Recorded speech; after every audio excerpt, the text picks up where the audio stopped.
कांग्रेस मुक्त भारत का सपना हिंदुस्तान का। कांग्रेस मुक्त भारत होना है।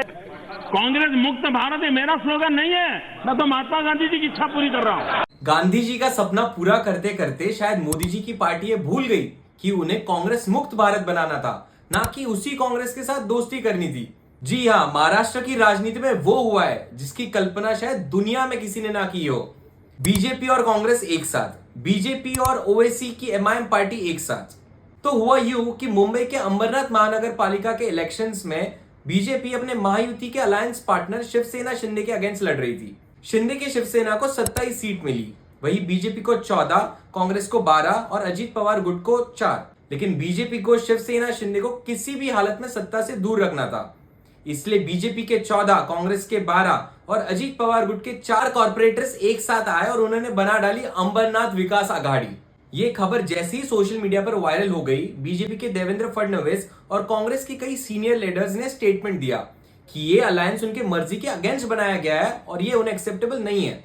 इस प्रकार से अगर लोकल लोगों ने कांग्रेस के साथ वहां पर अलायंस किया होगा तो मैं इसको गलत कहता हूं, ये नहीं होना चाहिए। कांग्रेस ने इसके खिलाफ एक स्ट्रॉन्ग स्टैंड लिया और उन 12 कॉर्पोरेटर्स को सस्पेंड कर दिया। कहा कि उन्हें आइडियोलॉजी के साथ कॉम्प्रोमाइज करना बिल्कुल पसंद नहीं है, उसके लिए शायद सत्ता हो या ना हो।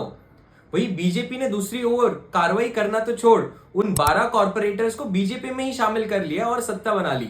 तो अंबरनाथ के इस इंसिडेंट से देश भर में क्या संदेश गया कि Congress is willing to give up power for the sake of ideology.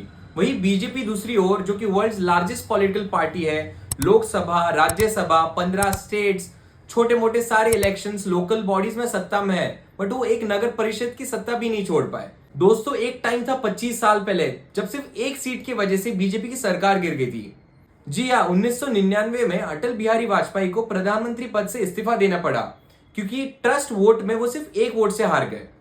और हार के बावजूद अटल जी ने जो कहा वो आज बीजेपी के हर एक लीडर, सपोर्टर, वर्कर और वोटर को सुनना और समझना भी चाहिए।